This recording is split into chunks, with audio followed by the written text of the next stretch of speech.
Êxodo capítulo 5.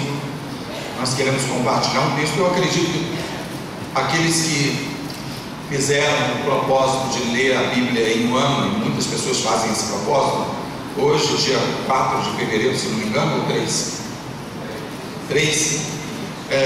Se você ainda não desistiu, porque infelizmente isso é comum também, depois da primeira, segunda semana o pessoal já começar a dar uma freada, mas se você continua perseverante nesse propósito, você certamente já leu esse texto, seja lá qual for o modelo que você venha usando de leitura da Bíblia em um ano. E eu gostaria de usar esse texto trazendo algumas aplicações para as nossas vidas, algumas aplicações para a vida da igreja. Eu recebi a informação acerca do domingo passado que o culto foi assim muito bom, foi uma bênção, que fluiu. Eu estou dizendo, recebi a informação para quem não estava aqui domingo, porque eu não estava. Nós estávamos pregando lá na cidade de Campos, e então nós recebemos essa informação. Depois eu recebi também a informação de que o culto terminou antes de 8h30. Alguém falou assim, 8h17, para ser mais preciso. Como quem diz assim, quando é você que prega, só termina depois das 9. E então eu estou com um propósito de terminar hoje até 8h30. Então eu estou aqui com uma mensagem com 9 pontos. Eu estou. A Lene já está fazendo um sinal ali para mim. Queridos, olha só, a Lene já falou comigo que eu tenho que falar menos, entendeu? E terminar o culto até 8h30, mas ela não me manda. Amém? Ela não me manda. Porque eu quero, vou terminar 8h30 hoje. Porque eu quero. Se não der tempo, eu prego só metade, outra metade eu prego semana que vem. Tá bom assim? Então, assim, onde eu estiver, quando der 8h15, eu estou parando e depois a gente continua semana que vem. Mas que fique claro, porque eu quero. Eu senti no meu coração isso. Eu já deveria estar pregando, então enrolando. Vamos lá. Capítulo 5, versos 1 e 2, o texto diz assim: E depois foram Moisés e Arão e disseram a Faraó: Assim diz o Senhor Deus de Israel: Deixa ir o meu povo para que me celebre uma festa no deserto. Mas Faraó disse: Quem é o Senhor, cuja voz eu ouvirei para deixar a Israel? Não conheço o Senhor e nem tampouco deixarei Israel. Pai, nós oramos mais uma vez em nome de Jesus e pedimos a Tua bênção sobre as nossas vidas para que sejamos edificados pela Tua palavra. Nós oramos no nome de Jesus. Amém. Queridos, eu sei que todos nós, e praticamente nós, exceção a isso, conhecemos, pelo menos em parte, a história do povo hebreu formado no Egito. E para aqueles que não conhecem, houve no passado uma promessa feita a um homem chamado Abraão, e Abraão teve um filho, um neto, e esse neto teve um filho vendido para o Egito, e esse filho chamado José, ele acabou se tornando, por meio da ação de Deus, um dos governadores, uma espécie de ministro da fazenda ou de administrador do Egito. E através então desse homem chamado José, o Egito acabou sendo o celeiro do mundo naquela ocasião, fazendo com que todo mundo pudesse ter a sua provisão em função de uma grande fome que assolou toda a humanidade naquela ocasião. Através de economia e de administração preventiva e sendo avisado antecipadamente acerca do que viria sobre a terra, José então administrou com excelência e trouxe provisão e fez com que toda a terra fosse ao Egito comprar mantimento, até que todas as nações, pelo menos aquelas relativamente mais próximas ao Egito, viessem a falir em função da riqueza do Egito e começaram a se vender como escravos até. Essa foi uma ocasião em que o Egito cresceu assustadoramente, economicamente falando, e acabou se tornando então um dos maiores impérios de que se tem notícia na terra. Dentro desse contexto então, José administrou a terra, depois trouxe toda a sua família para morar no Egito.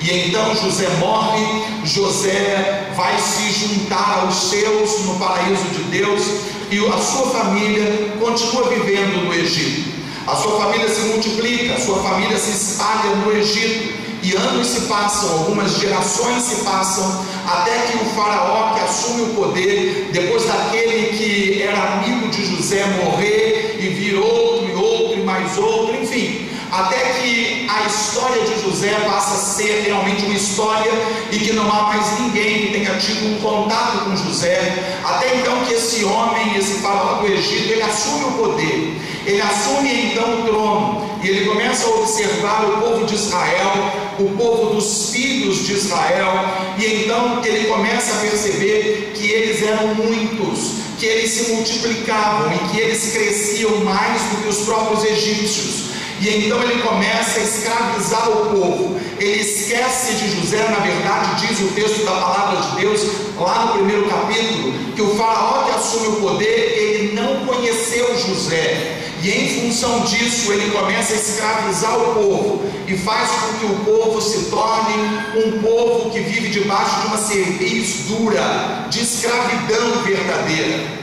Essa situação perdura até um homem chamado José se levantar e ir até Faraó e começar uma batalha de argumentos e depois, posteriormente, de pragas, que começam a vir uma após outra, num total de 10 pragas, até que o Faraó finalmente declina na sua postura de coração endurecido para que o povo seja liberado.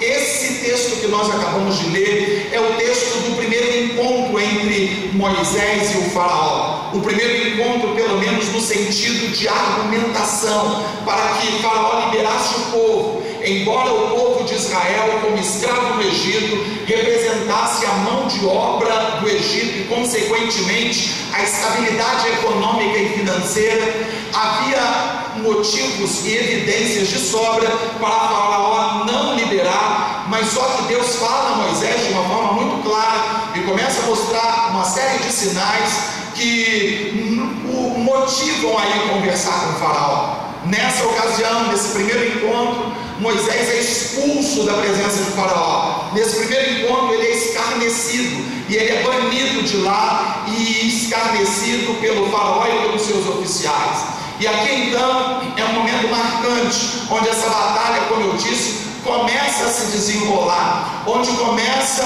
a acontecer toda essa guerra de argumento em prol do povo de Israel. Moisés vai até Faraó, argumenta com Faraó, manda uma praga. Faraó, no meio do calor da praga, libera o povo, diz que no dia seguinte vai liberar. Moisés se retira, a praga vai embora e Faraó mantém a sua palavra dizendo: eu não vou liberar coisa nenhuma. Embora o texto bíblico diga que Faraó ele teve o seu coração endurecido por Deus, a linguagem da ocasião e os estudiosos da língua, eles mostram que esse endurecer de coração não foi necessariamente uma ação de Deus sobre Faraó para que ele não liberasse, mas foi justamente uma não ação de Deus no sentido de inclinar Faraó para que liberasse o povo. Então, como Deus não interveio naquela situação, Faraó não teve o seu coração inclinado para liberar, e por ele mesmo, pelo seu gosto, pela sua atitude e pela sua decisão, ele não libera o povo de Israel. Dentro desse texto, eu gostaria de trazer algumas argumentações nos próximos minutos acerca da nossa vida, acerca da vida da igreja, e trazer algumas lições, não apenas desses 2 versículos que nós lemos, mas algumas argumentações em cima de todo o contexto de escravidão, de argumentação, de liberação e de formação de uma grande nação. Na verdade, toda a igreja cristã, sobretudo igrejas evangélicas, deveriam conhecer bem a história do povo hebreu, porque foi justamente dos hebreus que veio o nosso Messias, foi justamente do povo hebreu que veio a promessa, foi justamente do povo hebreu que veio todas as ilustrações e aplicações para que nós, como igreja, possamos estar nos alinhando à forma de Deus agir, à vontade de Deus, e possamos alcançar finalmente a sua bênção e os seus propósitos para as nossas vidas. O primeiro argumento, a primeira questão que eu gostaria de levantar, a primeira aplicação nessa noite, é que quem despreza a sua história e a história do seu povo, ele cairá em desgraça. Quando nós olhamos para esse texto, nós vemos que a Bíblia mostra claramente que Faraó só fez o que fez porque não conheceu José. Quando nós olhamos para o verso número 8 do capítulo 1 de Êxodo, isso está escrito de uma forma literal: por se levantar um faraó que não conheceu José, então ele começa a escravizar o povo, porque ele tem medo do povo. Ele começa a ver que o povo está crescendo, que o povo está se multiplicando. Ele teme que o povo de Israel um dia venha tomar a terra e venha fazer dos próprios egípcios os seus escravos. Então ele se antecipa, ele começa então com uma ação preventiva de escravizar o povo para que ele mesmo não entre numa linha de risco de escravidão. Isso provavelmente não aconteceria, mas foi essa a atitude de Faraó. De qualquer forma, por não ter conhecido José, ele fez isso. Ele não tinha ligações então emocionais com José como tinham os seus antepassados. Os seus antepassados, o faraó que trouxe José para a liderança do Egito, o faraó que trouxe a família de José para o Egito, ele tinha ligações emocionais muito íntimas com José, porque ele viu o Egito se tornando uma grande nação a partir de José. Ele viu em José o homem que foi usado por Deus para fazer com que o Egito se tornasse o Egito. E isso fez então com que uma ligação íntima acontecesse entre eles, o que não houve com esse faraó, porque não conheceu José. Ele não conheceu José, não tinha ligação com o povo, mas embora não tivesse esse conhecimento, ele conhecia a história. Ele conhecia a história, e isso deveria ser suficiente para esse faraó se manter fiel àquele povo, ser grato àquele povo, porque ele sabia, porque a história do Egito, que através de um homem chamado José, e posteriormente através dos hebreus, o Egito se multiplicou, o Egito cresceu, o Egito se tornou o Egito, e ele então deveria ter gratidão por aquele povo, ao invés de escravizá-lo. Mas isso não aconteceu. Queridos, essa situação mostra que Faraó, ele foi um homem ingrato, porque ele negou a história do Egito. Ele foi um homem ingrato, ele negou tudo aquilo que havia acontecido no passado. Ele foi um homem ingrato, porque ele desconsiderou que o Egito chegou onde chegou, porque havia um homem de Deus no passado, e ele agora começara a escravizar o povo, os descendentes daquele homem de Deus. E isso deveria falar com a gente, porque da mesma forma que Faraó foi penalizado por sua ingratidão, muitas vezes nós também somos penalizados por nossa ingratidão. E nós somos um povo que historicamente nós desprezamos a nossa história. Nós somos um povo, o brasileiro é um povo que não valoriza a história da sua nação, que não valoriza a história da sua família, não valoriza a história da sua igreja, da sua denominação. Nós somos um povo que somos conhecidos dessa forma. Não é à toa que o Museu Nacional pega fogo no Brasil de uma forma quase que irresponsável. Não é à toa que a maioria dos patrimônios que nós temos não são valorizados como patrimônio históricos. Não é à toa que você chega em determinados países na Europa ou no norte, entre os norte-americanos, e você começa a observar uma valorização muito grande da história daquele povo, daquele país, o que não acontece com a gente. E isso então faz com que nós brasileiros tenhamos uma inclinação maior para não termos essa gratidão como igreja. E como igreja, queridos, eu gostaria de acentuar essa questão. Como igreja, nós vivemos hoje no Brasil um bom momento. E quando eu falo que vivemos um bom momento como igreja, eu não estou me referindo necessariamente à igreja Seifa, à igreja local. Eu estou falando como povo evangélico na nossa nação. Caso você não saiba, o número de evangélicos no Brasil cresceu 61% nos últimos 10 anos. Isso é algo absurdo, é algo assustador. Se é assustador para mim e para você, imagina para aqueles que ainda não são cristãos evangélicos.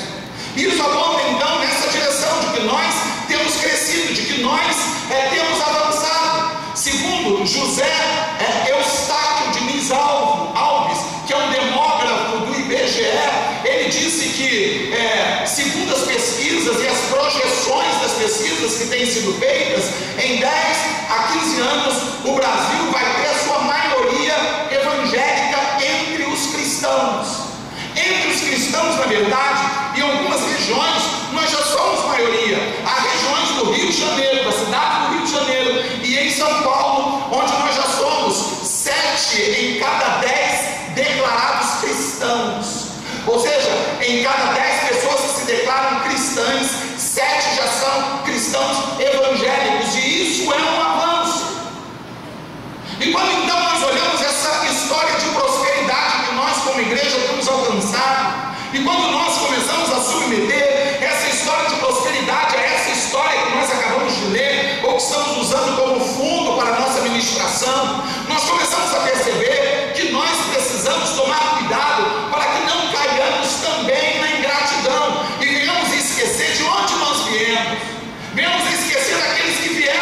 de nós. Venhamos esquecer daqueles que um dia plantaram com suor e lágrimas os princípios do Evangelho nessa terra, para que nós hoje pudéssemos usufruir.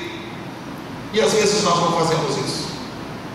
De tempo em tempo surge uma igreja, uma denominação se declarando a reformadora, aquela sobre quem paira a promessa de Deus, aquela que vai trazer a reforma, aquela que vai trazer o avivamento, aquela que vai ser a cereja do bolo dentro de uma cidade ou dentro de uma região. E isso, na verdade, é uma visão de ingratidão. Ingratidão com pessoas que vieram antes de nós, ingratidão com pessoas que deram sua vida para que o Evangelho chegasse até nós da forma como chegou. Nós não podemos esquecer de um homem chamado Frederick Oswald Samenbrau, que foi o primeiro pastor evangélico no Brasil, que plantou a igreja evangélica em Nova Friburgo, e isso há cerca ou perto de 200 anos atrás. Esses dias eu conheci inclusive uma bisneta de Samenbrau, não sei se ela está presente aqui, tá? Se tiver, dá um sinal com a mão. Ah, não. Mas nós temos aqui presente o netos do pastor Manuel Otávio, que a cavalo desbravava muitas regiões de Friburgo que hoje estão alcançadas. Hoje nós temos bons carros para fazer nossas visitas, hoje nós temos uma boa estrutura para pregarmos o Evangelho, mas antes de nós vieram homens e mulheres que pagaram com suor para que nós chegássemos onde estamos hoje. E se nós não podemos esquecer a nossa história a nível de igreja, a nível de Evangelho, nós também precisamos nos lembrar sempre da gratidão em todas as áreas da nossa vida. Nós precisamos ser gratos sempre àqueles que nos estenderam as mãos no passado quando nós precisamos. Nós precisamos estender as mãos àqueles que nos reconheceram um dia e que nos possibilitaram chegar onde chegamos. Nós não podemos esquecer em hipótese alguma dessas pessoas, porque quem não consegue ser grato, quem não consegue olhar para a história e aprender com a sua história, esse alguém está condenado, está enfadado à ingratidão. E a ingratidão é uma fonte de sofrimento e uma fonte de deserto.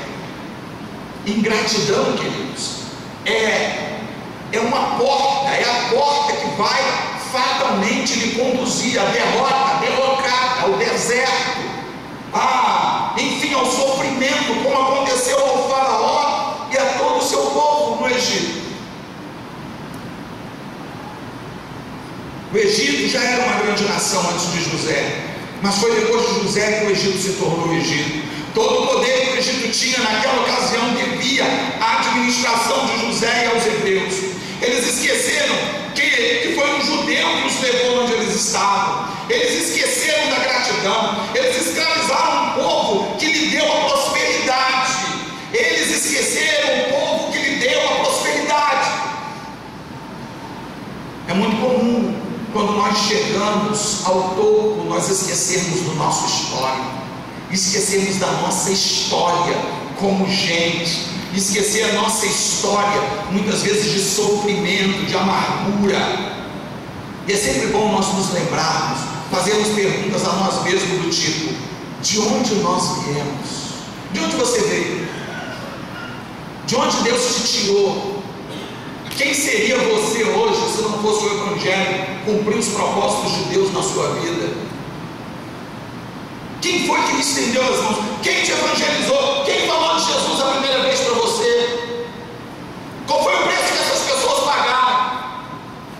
Queridos, nós precisamos ser gratos, até porque ninguém consegue fazer, seja lá o que for, sem ajuda e auxílio de alguém. Então nós precisamos ser gratos.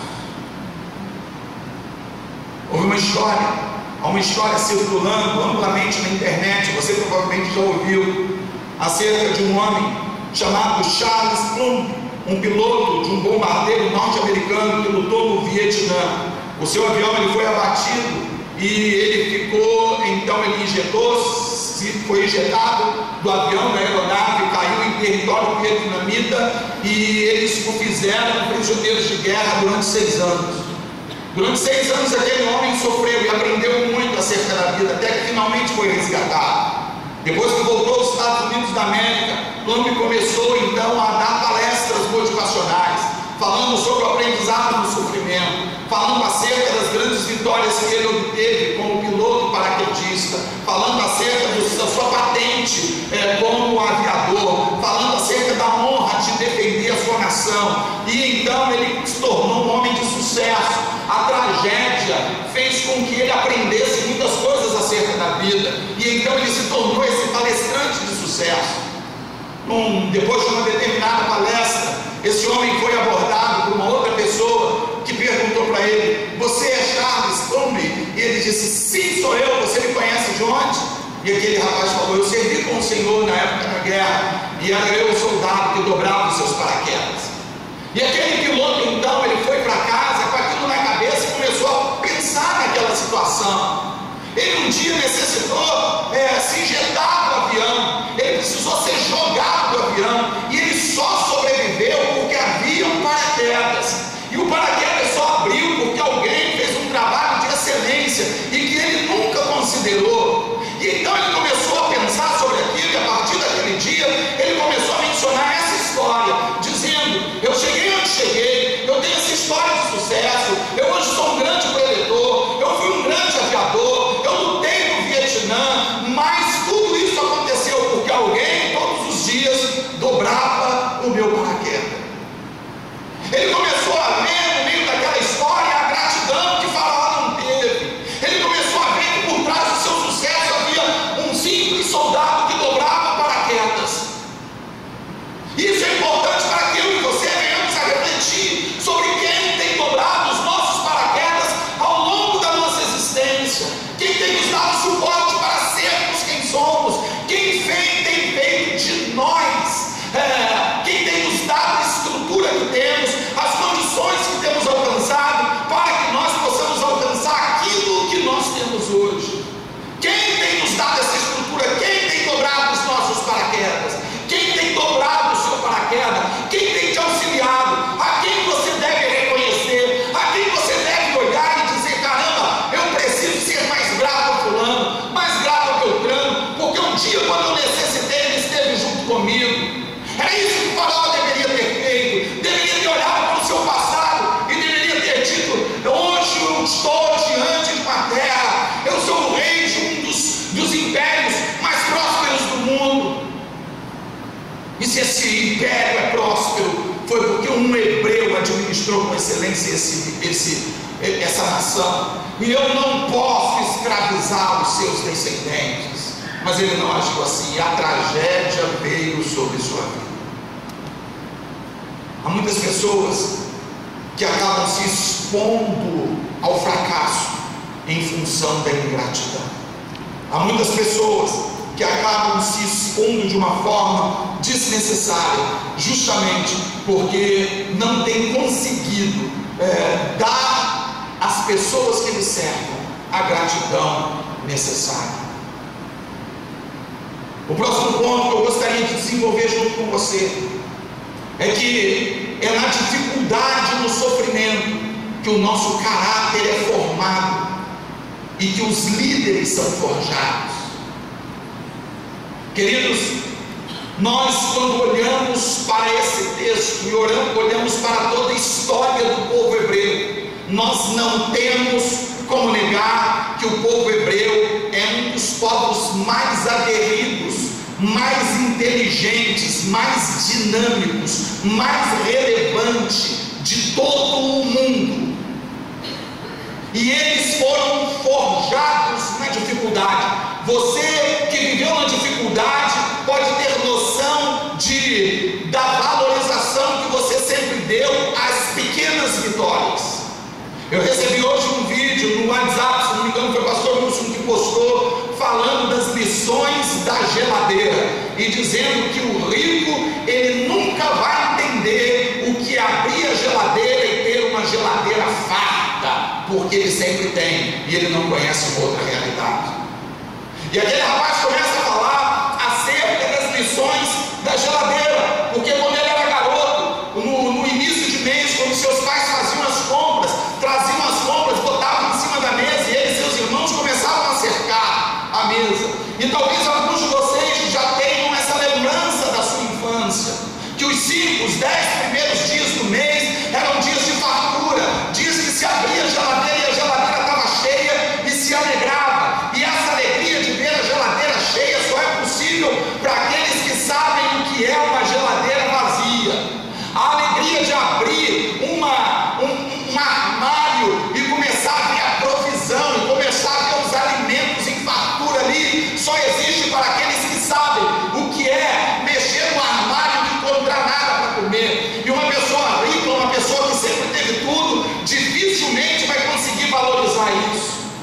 Nós estamos diante dos primórdios da história de um povo que foi forjado no deserto.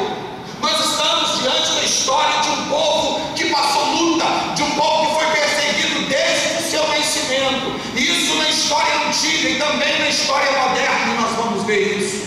Nós vamos começar a ver, queridos, que Israel, que o povo judeu tem muito a nos ensinar, muito a nos dar, não somente, mas principalmente porque nos deu o Messias, mas também porque tem missões de vida de um povo que passou por dificuldade, de um povo que foi gerado no meio da dor. Quando nós olhamos esse texto, principalmente o contexto, nós começamos a ver que o judeu é um dos mais sofridos e perseguidos povos do mundo. E isso não aconteceu contextualmente nesse episódio, mas isso vem acontecendo ao longo da história. A história de perseguição do judeu quase não há interrupção. O povo, ele estava nessa situação, sendo maltratado. Moisés, avisado por Deus no exílio, ele volta e começa uma batalha com o faraó. E depois disso, depois dessa vitória com o faraó, foram 40 anos de deserto.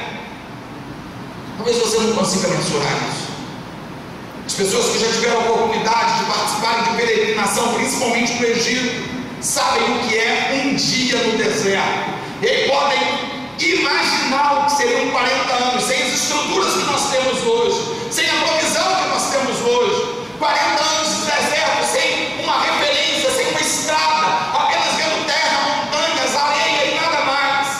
Esse povo foi dentro dessa realidade que foi treinado, que foi adestrado, que foi forjado. E foi nessas circunstâncias que um dos povos mais aguerridos da humanidade foi gerado. Só para que você possa compreender, antes de nós falarmos da grandeza de Israel hoje e das aplicações que nós poderíamos extrair para as nossas vidas, se você é alguém que sofre, se você é alguém que passa a luta e gostaria de transformar essa luta em vitória, deixa eu te passar algumas informações importantes. Israel é um território extremamente pequeno, principalmente se comparado com países de um território mais extenso, como o caso do Brasil. Para você ter ideia e conseguir mensurar isso, a extensão territorial de Israel é de 20.777 quilômetros quadrados. 20.777 quilômetros quadrados. O menor estado brasileiro, territorialmente falando, o estado de Sergipe, tem 21.900 quilômetros quadrados. Portanto, Sergipe é territorialmente maior do que Israel. Soma-se a isso a realidade de que 65% do território de Israel é desértico. Teoricamente não produziria nada, mas até essa realidade eles conseguiram mudar.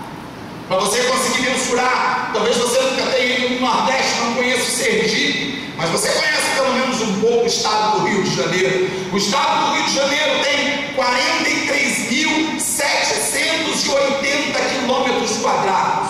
É mais de 2 vezes maior toda a nação de Israel. Não é assustador isso? Saber que uma nação tão minúscula conseguiu chegar aonde conseguiu chegar? Para você ainda ficar mais assustado, o Brasil possui uma extensão de 8.516.000 quilômetros quadrados. Portanto, territorialmente o Brasil é nada menos que 410 vezes maior do que Israel. Não é assustador? Quando nós falamos de população, nós tomamos ainda um outro choque. Toda a população de Israel hoje é de 8.700.000 habitantes. O estado do Rio de Janeiro tem 17.200.000, mais do dobro de Israel. O Rio de Janeiro tem, só a cidade do Rio de Janeiro tem perto de toda a população de Israel, com 6.700.000 habitantes. O Brasil tem 208.500.000 habitantes, ou seja, 24 vezes mais toda a população de Israel. Mas quando nós olhamos a história moderna desse povo, nós vimos a antiga, que foi forjada no deserto. Você conhece pelo menos um pouquinho a Bíblia e já leu muito acerca das dificuldades que esse povo passou. Mas quando nós olhamos para a história moderna, nós começamos a ficar assustados. Depois das duas grandes guerras, depois do movimento sionista, e depois então que a ONU determinou a partilha dos territórios judeus e dos palestinos, e então começou a sinalizar que cada grupo teria o seu território. Finalmente, no dia 14 de maio de 48, um homem chamado Daniel Ben Gurion, ele decretou a proclamação da independência de Israel.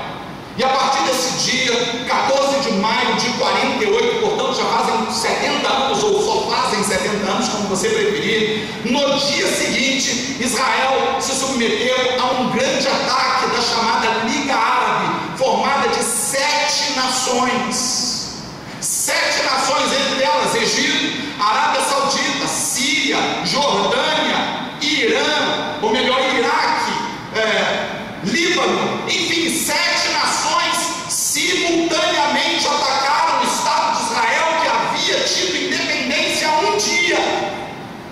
Essa guerra árabe-israelense, também chamada de Guerra da Independência por Israel, é chamada hoje pelos árabes de a catástrofe. Se você digitar aí no Google Guerra a Catástrofe, vai falar sobre a Guerra de Independência de Israel. Porque um número absurdo de contingente de homens armados atacam Israel. Israel, de uma forma sobrenatural, vence e impõe aos Estados Árabes uma das maiores vergonhas, um dos maiores vexames de todos os tempos em termos bélicos. Por quê? Como que eles conseguem um feito dessa natureza? Como que alguns anos depois começa a haver entre os egípcios, entre os jordanianos e entre outros países árabes, e então Israel começa a observar através do setor de inteligência da FBI, da Força de Defesa de Israel, e eles tiram seus caças do solo e começam a bombardear todos os aeroportos, fazendo com que a guerra fosse vencida em 6 dias. Uma outra guerra que eles foram submetidos. Posteriormente, você provavelmente deve ter ouvido falar do Yom Kippur, uma outra guerra que, dentro de um feriado de jejum e oração de Israel, os mesmos países se levantam e atacam Israel de uma forma covarde, onde todos estavam no momento espiritual de jejum e oração. Israel vira a história e vence mais uma vez, impondo um outro vexame aos Estados Árabes.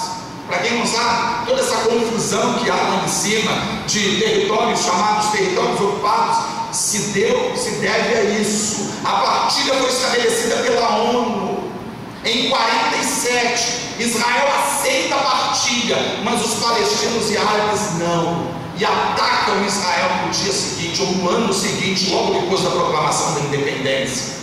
E então Israel fica no seu território, mas em função da guerra que se estabeleceu, avança pelas colinas de Golã, avança sobre a faixa de Gaza, que era do Egito, sobre as colinas de Golã, da Síria, avança sobre a parte oriental de Jerusalém, que era da Jordânia, e avança em direção ao Egito e toma toda a parte do Sinai, toda a península do Sinai. E hoje tem todos esses territórios chamados como territórios anexados ou territórios ocupados, chamada Cisjordânia ou Palestina, e essa confusão toda que tem. Por quê?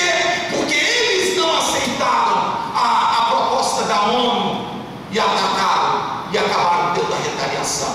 Como um Estado minúsculo como Israel consegue impor esse vexame? Como? Foram forjados no deserto. Foi embaixo de dificuldades e sofrimento, foi debaixo de angústias e dores. Muito provavelmente os maiores vitórias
Mas isso ninguém fala porque não interessa muito. Única democracia do Oriente Médio. Israel tem o maior número per capita de funcionários da Microsoft do mundo. Israel é um dos países onde tem maior sensação de segurança no mundo, mesmo estando em guerra. Israel publicou o maior número de livros traduzidos de outras línguas que qualquer outro país do mundo. Jerusalém possui 5.500 staffs, que é grupos de pessoas que se empenham para resolver questões difíceis a nível de empreendedorismo e em nível de comércio, para que possa abrir portas para o mundo. Israel, Jerusalém, então, possui 5.500.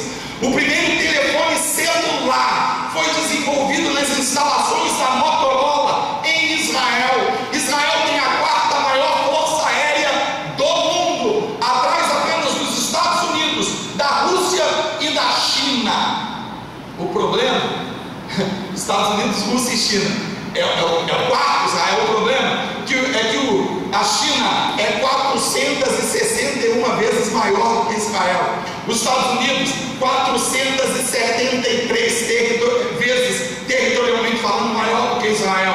E a Rússia é maior em extensão, nada menos que 823 vezes que Israel. Ou seja, cabe 823 nações de Israel no território da Rússia. E mesmo assim, em termos bélicos, faz frente e fica atrás apenas dessas três nações. 24% da força de trabalho de Israel detém diploma universitário, ocupando o terceiro lugar no mundo, mesmo com um número pequeno de pessoas, e possui uma das maiores concentrações per capita de computadores domésticos de todo o mundo. E por fim, a tecnologia de correio de voz dos nossos celulares foram desenvolvidos em Israel. Eu acho que os antissemitas deveriam abrir mão de tudo isso aí. E nós deveríamos aprender com esse povo. Essa história não começou hoje. Essa história não começou agora. Isso não é algo aleatório. Queridos, isso nada mais é do que as mãos de Deus sobre um povo. Isso nada mais é do que uma aliança que Deus firmou com o povo. Isso nada mais é do que um povo, ou o resultado de um povo que foi forjado no sofrimento. E existem muitas pessoas hoje aqui que reclamam do seu sofrimento, que reclamam de sua dor, reclamam por ter sido gerados em um berço pobre, reclamam por não terem tido grandes oportunidades na vida. Nós estamos falando de um povo gerado no deserto, nós estamos falando de um povo que foi gerado na escravidão, nós estamos falando de um povo que não tinha nada e que precisou, embaixo de muita luta e inclusive doação de vidas, conquistar a sua liberdade.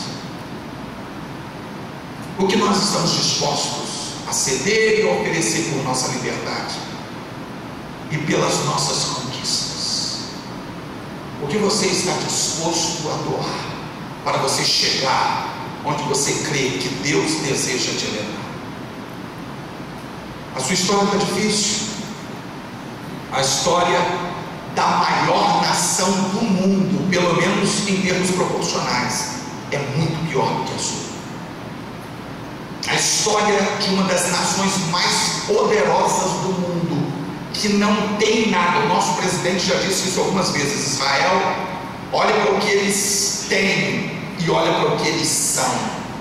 Ele diz: olha para o que eles não têm e olha para o que eles são. Olha para o que nós temos e o que nós não somos. Isso é o resultado de uma nação que não ganhou nada, mas conquistou tudo.